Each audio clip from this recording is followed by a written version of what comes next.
رانا صاحب آپ کا شکریہ. عمران خان صاحب نے آج پھر کہہ دیا کہ جی میں تو ڈیٹ دینے لگا ہوں اور ہم سپریم کورٹ میں بھی گئے ہوئے ہیں, لیکن جہاں تک میری انفارمیشن ہے آنریبل سپریم کورٹ فیصلہ بھی دے چکی ہے, اعتراض لگا کر ان کی درخواست بھی واپس کر دی گئی تھی. وہ کسی خاص قسم کی اجازت کا تقاضا کر رہے ہیں.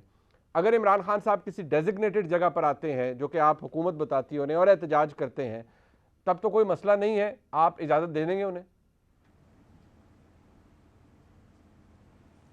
دیکھیں, پہلی بات تو یہ ہے کہ یہ آپ نے اپنے انٹرو میں جو بیانات دونوں صاحبان کے یا شخصیات کے جو آپ نے چلائے ہیں, جی اگر آپ اسی سچویشن میں 6 مہینے پہلے, اس کے بعد کچھ 4 مہینے پہلے کے بیانات اگر آپ لائیں تو اس کے بعد صرف ایک ہی بات ان کے لیے بنتی ہے کہ شرم تم کو مگر نہیں آتی. یعنی حال دیکھیں ان کا کہ اب یہ کیا رہے ہیں. یہ کہہ رہے ہیں کہ ہمیں بھی بڑا زوم تھا اور ہمارے خلاف جو ہے وہ عدم اعتماد ہو گیا. یعنی یہ اس بیانیے کو آگے بڑھا رہے ہیں اور ثابت کرنے کی کوشش کر رہے ہیں کہ ہمارے خلاف بیانیہ ہے. عدم اعتماد بھی اسٹیبلشمنٹ نے کروایا. اب اسٹیبلشمنٹ ہی جو ہے وہ ہم سے بجٹ جو ہے وہ پاس کروا رہی ہے. بجٹ پاس ہونے کے بعد پھر اسٹیبلشمنٹ جو ہے وہ ہم سے جو ہے وہ الیکشن کروائے گی.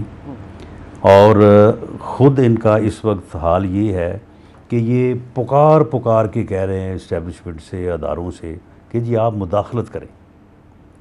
ہمارا ہمیشہ سے یہ سٹانس رہا ہے تمام جمہوری قوتوں کا, پچھلے 74 سال جو ہے وہ تمام سیاسی جماعتوں اور جو ہے وہ سیاستدانوں کا جو ہے یہ ایک ریکارڈ ہے کہ ہر سیاستدان نے, ہر سیاسی جماعت نے ہمیشہ یہ کہا کہ ملک کو آئین کے مطابق چلایا جائے اور اس میں جو ہے وہ کسی قسم کی غیر آئینی مداخلت نہیں ہونی چاہیے.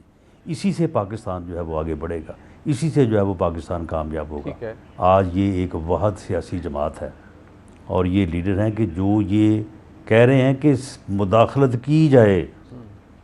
ہمیں جو رکھا گیا تھا وہ بھی مداخلت سے تھا, نکالا گیا وہ بھی مداخلت سے, اور اب آگے جو ہے وہ بجٹ پاس کروائیں اور اس کے بعد جو ہے وہ الیکشن کروائیں. تو میں سمجھتا ہوں کہ یہ بات جو کر رہے ہیں, ان کے یہ فکرے, ان کے یہ الفاظ جو ہیں یہ تادیر جو ہے وہ ان کا پیچھا کریں گے اور اب اس سے یہ اس قابل نہیں رہے. ٹھیک ہے, میں سمجھتا ہوں کہ ان لوگوں کو کوئی حق نہیں پہنچتا کہ یہ اپنے آپ کو سیاسی اور جمہوری کہیں اور پاکستان کا جو پارلیمانی جمہوری سسٹم ہے اس کا یہ حصہ بنے اور لوگوں سے جو ہے وہ ووٹ مانگے. اچھا, عمران خان صاحب کو آپ کو سر فسادی کہتے ہیں کہ آپ ان کو مختلف نام دیتے ہیں, لیکن اگر وہ احتجاج کسی خاص جگہ پر کرنا چاہیں اور ایک جو ڈیزگنیٹ کر دیا جائے تو وہاں تو احتجاج پہ آپ کو کوئی پرابلم نہیں ہے میرے حال میں. تو اس کا اگر کچھ ضامن جو ہے وہ, کیونکہ یہ تو وہ پنجابی میں کہتے ہیں کہ یہ تو بندے کے پتر ہے نہیں, ان کی تو کسی بات کا اعتبار نہیں ہے. ان کو تو سپریم کورٹ جو ہے وہ اجازت دے کہ جی ان کے راستے کھولیں, ان کو یہاں پہ جو ہے وہ H9 کے اوپر جلسہ کرنے دیں, وہاں پہ جو ہے وہ سیکورٹی لگائیں, وہاں پہ ان کو ارینجمنٹ کر کے دیں. اور یہ اگلے ہی لمحے کہتے ہیں کہ سپریم کورٹ کون ہوتا ہے جی ہمیں یہ بتانے والا کہ ہم نے کہاں جانا ہے اور کہاں نہیں جانا. یہ سیاسی فیصلہ ہے, یہ کوئی سپریم کورٹ کے کرنے کا فیصلہ ہے.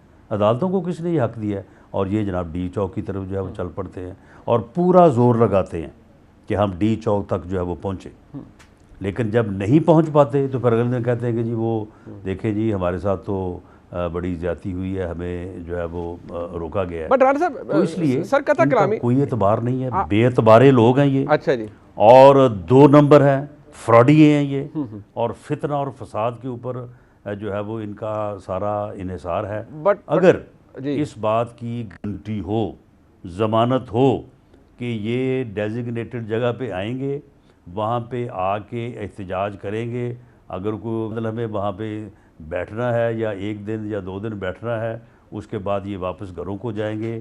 فتنہ اور فساد اور افراتفری کا کوئی ایجنڈا ان کے ساتھ نہیں ہوگا. تو پھر یہ ایک جمہوری ملک ہے. جمہوریت میں ہمارے آئین میں, ہمارے قانون میں پرامن احتجاج کا تو حق سب کو ہے. وہ حق تو کسی کو نہیں.